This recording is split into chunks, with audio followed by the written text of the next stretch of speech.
All right, ladies and gentlemen, we are ready to resume with concluding arguments. Mr. Yalamanchili. Thank you, Your Honor. If it pleases the court. On January 19th of 2021, Tara Baker was going through her morning routine. What we know about Tara is that she was a very detail-oriented person, a very routine-oriented person, and she liked to get up around 6:30 in the morning and she'd take a shower. She'd eat her breakfast of cheese grits, good Southern staple. And then she'd go to her room to blow dry her hair, and that's something that would take her a while because she had so much hair. And there's no way that she could have known that she would have never gotten through that. At that point, the defendant, Edric Faust, entered her home and attacked her from behind with a knife. You heard from Dr. Falzon, who talked to you about the mechanism of that injury and the fact that it would have pierced her jugular vein and would have come from behind in this manner, which is consistent with the defensive wound that she has to her left hand. After he then bashed her head and strangled her and sexually assaulted her, Mr. Faust tried to cover his tracks. He tried to clean up as much as he could. He took the stove knobs off the stove where he had turned them on in order to light a blanket on fire and then light her bedroom on fire. And he exited the residence. He lived just under 2 football fields away, 585 feet. And he was likely very surprised that the home did not catch on fire the way that he expected it to. And he circled the neighborhood, wondering when this blaze would actually reach its full peak, and worried that it was not. And what you heard from Brian Grove, the ATF fire engineer in this case, is that under the environment that Mr. Faust had created, this would be a slow developing fire. It would be a fire that would be fed through the cycling on and cycling off of the HVAC system until the temperature reached such a level that it would cause a breakout in that top pane, which you have seen from the pictures, which then would create a ventilation increase that would let the fire reach its full level. This was all done in an effort to conceal his crime. Mr. Faust, when he committed this crime, did not take a weapon with him. He did not take elements to clean up after himself with him, the way that someone, if they had planned a crime over the course of several days to arrive in the middle of the night, would have done. The fire department arrived not knowing that they would find what they found inside. They entered the home. It was a home that was filled with smoke. They identified by looking around the home that the source of origin had to be in bedroom 3, Miss Baker's bedroom. They forced entry into Miss Baker's bedroom, and when they did, what they found was something that they were not ready for. They backed out. They called the police department. The police arrived on scene to find the badly burned and beaten, stabbed and strangled body of Miss Tara Baker. As it related to her murder, the evidence was always there. The world and technology just needed time to catch up to be able to deliver justice for her, and that's why we're here. That's why we've taken the time and asked you to take the time out of your lives to present the evidence that we have presented over the last 2 weeks that shows that Mr. Faust murdered Tara Baker. The police thoroughly processed the scene when they arrived. Although now Mr. Cruz wants to claim that this is a case about indifference, he wants to claim that this is a case about the ball being dropped and carelessness. In his opening statement, he called this one of the most thorough investigations in the history of the state of Georgia. What's changed is that the evidence against his client has been laid out, nothing else. It's one thing to pay lip service to law enforcement and first responders, It's another thing to actually recognize what the work they do, what kind of toll it takes on them. Where's the indifference in Lieutenant Liedall telling you he can still smell the shampoo in her hair? Where's the indifference in Bill Ricketts telling you that unlike a Super Bowl or a World Series, things like this are things that you never forget? Not only did the police use all of the tools and technologies that were available to them, you've heard from Agent Howe that they used innovative techniques, like trying to get fingerprints off Miss Baker's body using a negative lift technique. You've heard from both Lieutenant Liedall, who's well recognized in his field, as well as Agent Howe, who is well recognized in his field, that this is possibly the worst type of evidence or worst type of environment that you could have for trace evidence collection.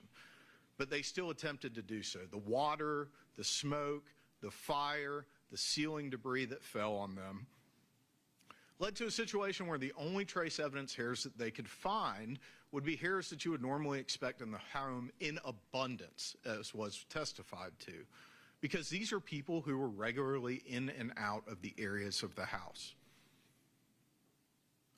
The transformer box is not the murder weapon. The ligature, which was tested for DNA and only had Miss Baker's DNA on it, the knife that was used to stab her, likely the footboard where her head were bashed against were the murder weapons in this case. Not a power transformer box that was connected to a printer. But Mr. Melton's hair was found there. It absolutely was found there. But as both of the detectives who worked forensics in this case, Agent Howe as well as Lieutenant Liedall, told you, you would fully expect to find hairs of individuals who are regularly in and out of the home in those areas. Also, Mr. Cruz wants to talk to you about why Miss Baker's own hairs were in her hand. Well, as you heard from Mr. Peterson, a well-renowned expert in hair analysis, that is very common. And I think if we take just a moment to consider what happens as soon as any of us gets hit in the head, it makes perfect sense.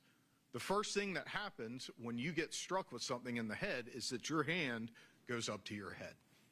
And so when someone has bashed your head against something, causing a serious injury that is testified to as a medical examiner as a contributing factor, it makes perfect sense that your hand would go to where you were hurt. And it's perfectly consistent with the experience of experts who do hair analysis. As part of the processing the scene, the entire scene was processed for fingerprints. There were no usable prints found. The screen, which was tampered with in a manner that was consistent with removing it, was processed, but unfortunately no usable prints were found on that item as well. And as the case languished for over 20 years while the police were looking for new leads, that screen was lost. We didn't try to hide that from you. We owned it from the very beginning. All this happened before I could drive a car. If I could go back and make sure that screen stayed in evidence, I absolutely would, but we can't. We have the case that we have. And I think it's important to talk about evidence, right? Mr. Cruz has access to the same physical evidence that the state has access to. And the defense has no obligation whatsoever to present any evidence. But he has access to that same evidence log that Agent Bigham made part of her case file. So if Mr. Cruz wanted you to see the keys, the defense has the opportunity to present that. It's in evidence, as Agent Bigham testified to. If Mr. Cruz wanted you to see the lock, he could present that. It's in evidence. But that's not what he wants because they're irrelevant, and he knows that. What he wants is to create the type of conspiracy theory that he's just told you in his closing argument you shouldn't follow as being reasonable doubt. And so I'm going to ask you in your deliberations to hold him to that. The police knew from early in the investigation. The autopsy happens the next day, and even when they arrive on the scene, it seems very likely to them that Miss Baker had been sexually assaulted while she was in the process of dying. As part of the autopsy conducted by Dr. Falzon, he photographed and described injuries that indicated that Miss Baker was stabbed from behind, strangled, and beaten, as well as sexually assaulted with forcible injuries, not just to her anus, but also her vagina. A fact that for some reason the defense regularly ignores and doesn't want you to think about. Dr. Falzon, due to the fact that there were injuries and indications of sexual assault, did what he always does, which is to take oral swabbings, vaginal swabbings, and anal swabbings. Unfortunately, when the envelope was labeled, two things got labeled as oral swabbings, but we know that we have a vaginal smear as part of the evidence in this case. And there can be no vaginal smear without a vaginal swabbing. That's impossible. And so that's how everyone knows that one of those oral swabbings was a vaginal swabbing. In his opening statement, Mr. Cruz tried to tell you that the injuries to Mr. Melton's hands are from when he is strangling Miss Baker and she is clawing at his hands, and that the hairs in her hand are from in that fight against her attacker reaching up and pulling his hair out. He physically demonstrated that to you during his opening statement. How does that comport with what the actual evidence in the case is? It doesn't. Okay? And I don't want you to take any of this as some kind of attack by me on Mr. Cruz. Mr. Cruz has an incredibly important and constitutionally mandated job in this case. And that's to make sure, regardless of what the evidence is, that he does everything he possibly can to walk Mr. Faust out that door, even though he murdered Tara Baker. And that should be his job. You may.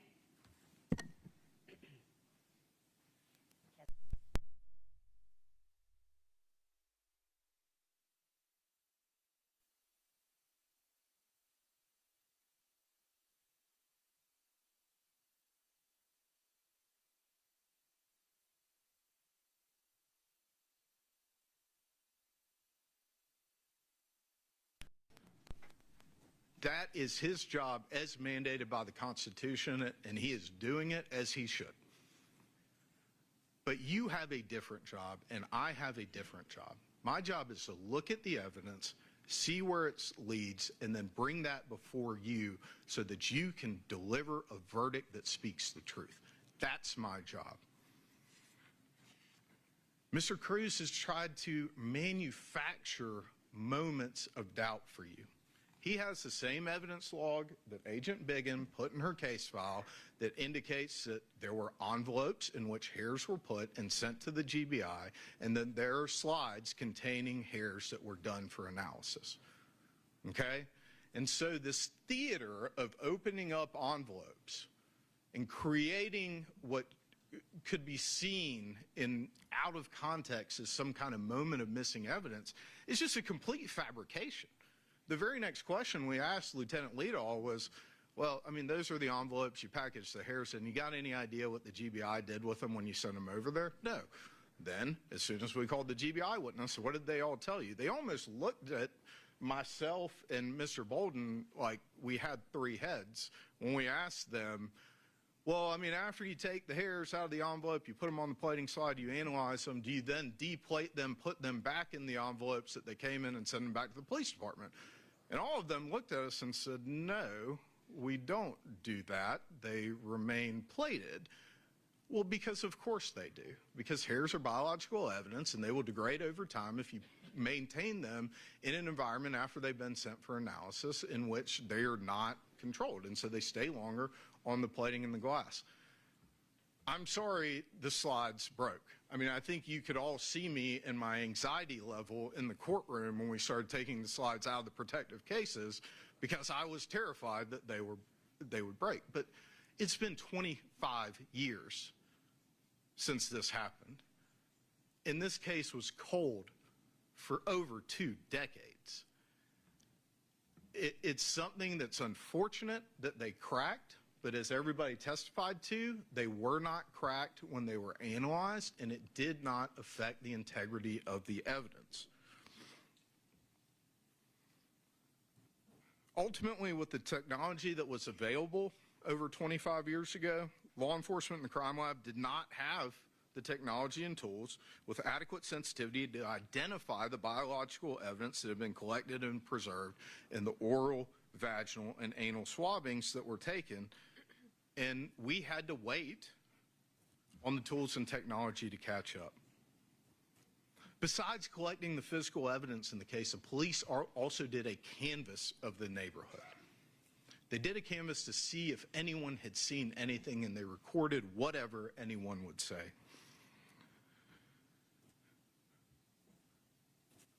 But at the time, they didn't have any leads to go on that yielded anything fruitful. They looked at every person of interest they possibly could. And this idea that political pressure is the reason we're here right now, if the police had allowed political pressure to guide their decisions, they would have arrested someone 25 years ago, but they didn't. They followed the evidence. They followed the evidence in the case. What we would ultimately learn is that Mr. Foss lived less than 2 football fields from Miss Baker. He lived just 585 feet with a direct line of sight to her home.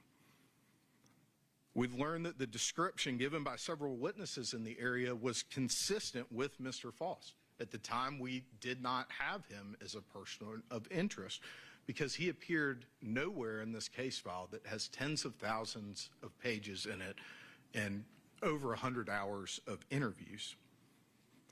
We would learn eventually that the sketch created by renowned forensic sketch artist Marla Lawson, based on the descriptions that were given by the people who saw Mr. Foss walking around the neighborhood, were consistent with Mr. Foss' appearance as it was just 2 weeks or so after the crime was committed.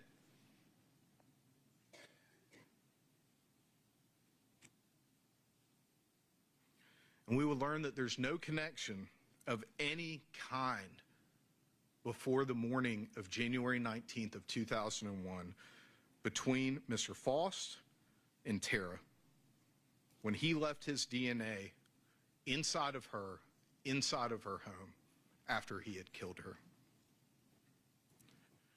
We learned that Mr. Foss' DNA was present in Tara's mouth and vagina, even though he denied ever having spoken with her or had any contact of any kind with her or anyone who lived in Deer Park. We learned that when he was given an opportunity to explain why his DNA was present, an opportunity that the defense has repeatedly said he was not provided, Mr. Foss chose instead to end the interview by asking to be taken to jail. But unfortunately for the Baker family and for everyone who knew, cared for, and loved Tara, it would take us decades to know those things about Mr. Foss and to know that he had killed and sexually assaulted Tara Baker. Law enforcement began doing everything that they possibly could to catch a break in this case. They began constructing a timeline of Tara's whereabouts, a timeline that the defense doesn't want you to pay attention to. Police also talked to Tara's roommates, Ashley and Valerie, and they told the police that no one had a key to the home besides the 3 roommates. Ashley in particular was very close to Tara, going all the way back to when they were in the same sorority at Georgia College. I think Ashley would have considered Tara her best friend, and she would have thought that the same was true of Tara. Ashley told you that Tara and Chris had a good relationship with nothing other than normal ups and downs of any relationship, especially one that had lasted as long as Tara and Chris's had, and that they were trying to find ways, as many people do in their early 20s, coming out of college, stepping into an environment where your academic challenges are much more significant, both in the stress and also the long-term impacts of it, and also into the world of working and trying to build a business for yourself, to do something good for the future that you hope to share with someone. And that Chris's work demands and Tara's school demands had made it to where they weren't able to spend as much time as they'd like to together. And that's probably one of the reasons that Tara was so excited about seeing Chris that weekend for her birthday. Something that Ashley told you and that Chris told you. Police knew from speaking with Katie Lonstein, who you heard from, someone who told you that her and Tara's friendship was one that started pretty much on the first day of law school and grew quickly through the crucible that is your first year.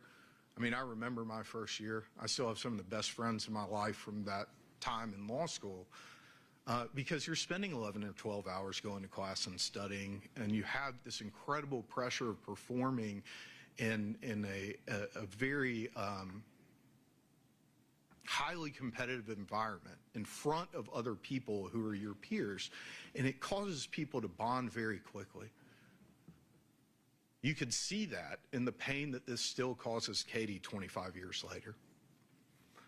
And she told you that in all the time and experience that she had with Tara, the only impression that she got from Tara about her relationship with Chris is that it was a good, positive thing. She also told you, importantly for the timeline, that Tara was very committed that semester to her academic performance. She was going to be at the law library till 10 p.m. every night. Even when Katie left that night at about 9:15 or 9:30 to go home, Tara was staying because Tara was a routine-oriented person and a detail-oriented person and an incredibly hard worker who said she was going to stay at the law library until 10 p.m. and who had class the next morning. Katie told you about the type of friend that Tara was. You know, every friend group, I feel like, has the mom or dad friend who kind of watches out for everybody. And that's who Tara was. When she didn't call Tara when she got home, Tara called her. And we know that happened at 9:46 p.m.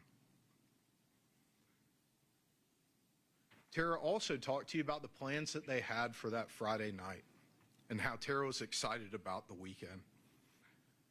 As police investigated the case, as you've heard, they looked at Chris hard from the very beginning. That's where the police always look first, is at the romantic relationship or someone in a close relationship with the victim. You've heard that. Chris cooperated fully with police. Mr. Cruz claims that he didn't talk to Miss Virginia, Tara's mother. Well, that's not true at all. The way he found out is he called Miss Virginia back while he was at Truck Customs, and she told him what happened, and his first instinct was to go to the last place that anyone knew Tara to be. And so he went. And on the way, he called her roommates, trying to find them, calling their families, trying to see whether this was Tara or someone else. Chris wanted to cooperate because he thought by cooperating and giving as much information as he possibly could, it would move this investigation towards finding the person who killed Tara. He didn't know at the time that it would take 23 years, but it did. Chris and Tara had met at Georgia College. They hadn't gotten really serious until they both moved home. They had worked through a long-distance relationship. They had found a way to be together, and Chris had to move closer to where his work was once he decided to take the step, once he had found his place in the world in plumbing, to be something more than just working for someone else. He wanted to be something more because he was inspired and motivated by the way that Tara lived her life. And, you know, to Ashley, she sat up on the stand and she told you, you know, to me, it kind of seemed like it was a relationship that seemed destined to end. And I could see that. I mean, I'm sure Tara's family may not have felt that Chris, without a college degree and as a plumber, wasn't good enough for this woman who, by all accounts, sprinted ahead of the field all the time. She was on a mission to do the things that she wanted to do. But in this world, it does not matter what people on the outside of a relationship see or what they feel or expect. What matters is how the two people feel about each other. And what we know about how Tara felt about Chris and what Chris felt for Tara was that they loved each other, regardless of whether the world thought that they were similarly yoked or mismatched or anything else. And am I telling you that two kids that were 23, 24 years old were definitely going to get married and go on to live, together for the next 60 years until they pass away in bed next to each other?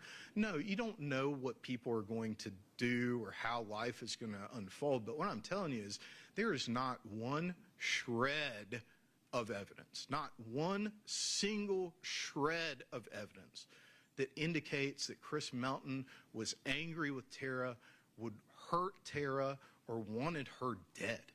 In fact, the exact opposite is what her best friend said. She said, he was the sweetest guy in the world. I never saw him be anything but kind towards her.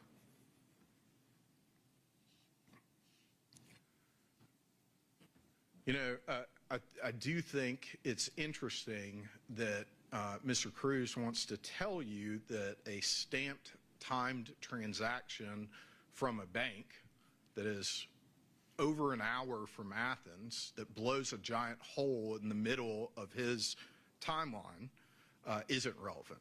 Because to me, it is the most objective, relevant piece of evidence about Chris Melton's alibi. An alibi that is solid. An alibi that you can't call unconfirmed because Josh McCurdy confirms all parts of Chris's alibi for the morning of the murder. And Chris's father, who Mr. Cruz did not mention one single time in his closing argument, also told police that Chris was home that morning and he saw Chris get in the car with Josh McCurdy. Mr. Cruz knew that, which is why he needed to make this relationship between Josh and McCurdy and Chris Melton, who were work friends who never hung out outside of work, something more than it was. You'll recall in cross-examination, Mr. Cruz repeatedly asking David Griffith, the crime analyst with the Athens-Clarke County Police Department, well, they went to high school. You didn't know they went to high school together? They went to high school together. The words that the attorneys say are not evidence.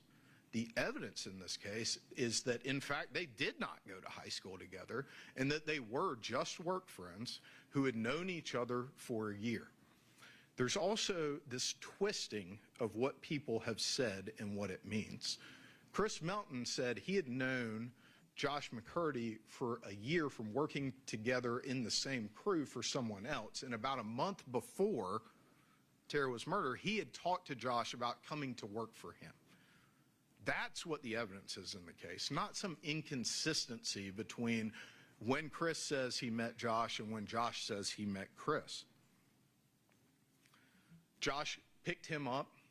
They go, and you've heard from Bill Ricketts, you've heard from David Griffith, that it is not unusual. People do not timestamp their lives for there to be some inconsistencies in when people went certain places or the order in which they went to certain places, or people to leave things out.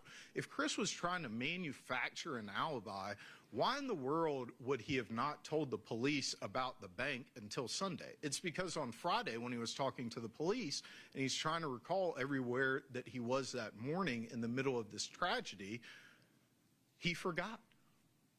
That's a completely normal thing, and you've heard the investigators testify about that. They go around, the rain prevents them from doing all of the work they need to do. They go to truck customs before lunch. They go to truck customs again after lunch, may have stopped by quickly right before lunchtime as well. And that's the point at which Chris gets a page from Miss Virginia Baker, Tara Baker's mom, and he goes straight to Athens.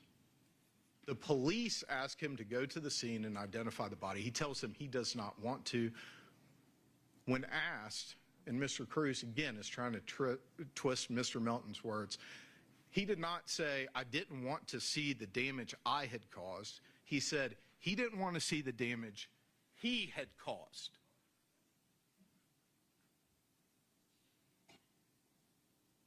So Chris goes to the scene to ID Tara so that her family won't be forced to do it. After that, he goes to the police department because he wants to tell them whatever he can. He wants this crime to be solved more than he wants anything else in the world. Police listen to what Chris has to say, and the very next day start calling Bill Teeter and Josh McCurdy, who are the people that he identified, and they confirm the major points of his alibi. They later confirm his alibi further with his father and even further with the objective evidence from the bank. The evidence about the time of travel that the defense doesn't want you to know, doesn't want you to consider, because it blows a giant hole in everything that they're saying. When he came back on January 21st of 2001 to give that blood sample and to be interviewed further, he was talking to the same police officer, Bill Ricketts, who he saw on the first day. The police officer that showed you how he would roll his hands by touching each and every finger on January 19th, the day that Tara was murdered, each and every one, something that's recorded in Bill Ricketts' police report 23 years before Edric Faust ever shows up in this case. That's the other thing the defense is trying to do. They're trying to act like all of these facts existed in the same environment, in the same moment, and that is not true. Bill Ricketts' police report indicating that he fingerprinted Chris Melton is from the time that he fingerprinted Chris Melton. It's nothing manufactured. It is an accurate recording of exactly what he did. And what he told you is that he and no other police officer that testified or any police officer in the Athens-Clarke County Police Department or GBI or anywhere else saw any injuries to Chris's hands. The things they would have absolutely been looking for because they were looking at him as a person of interest. Unfortunately, nothing broke.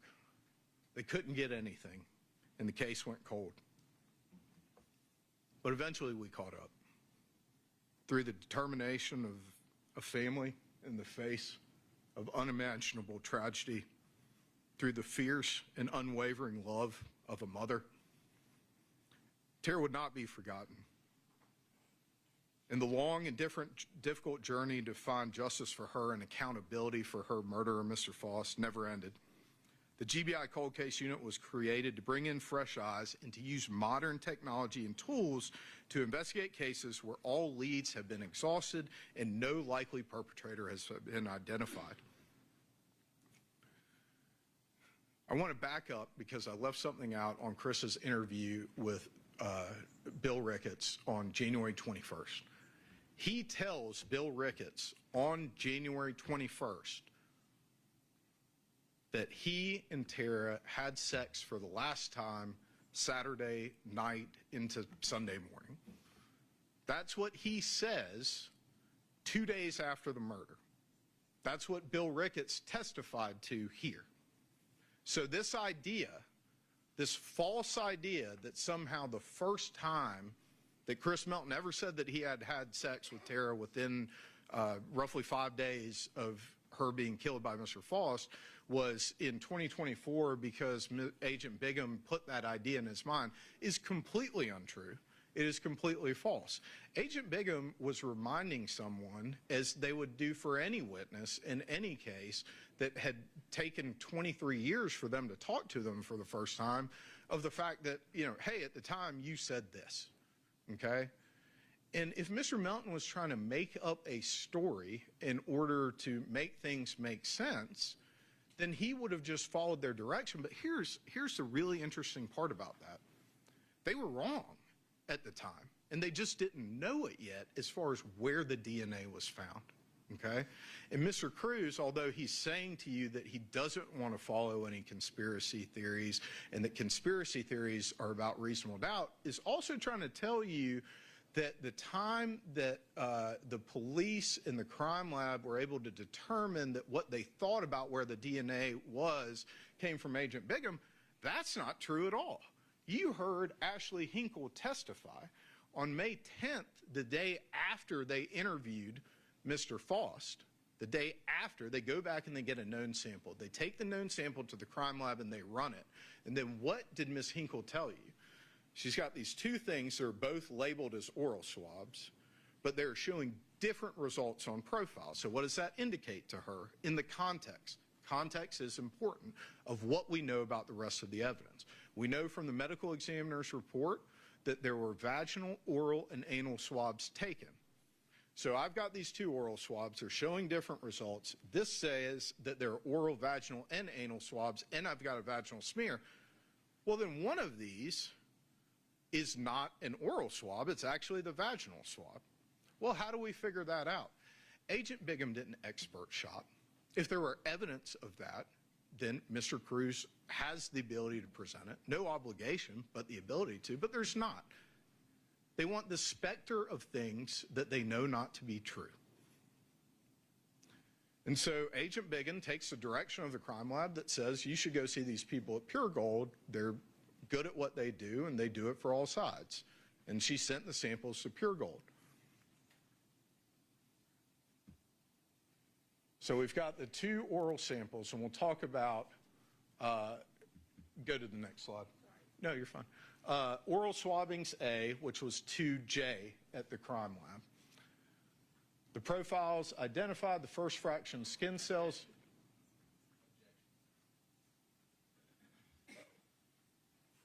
Yes, sir.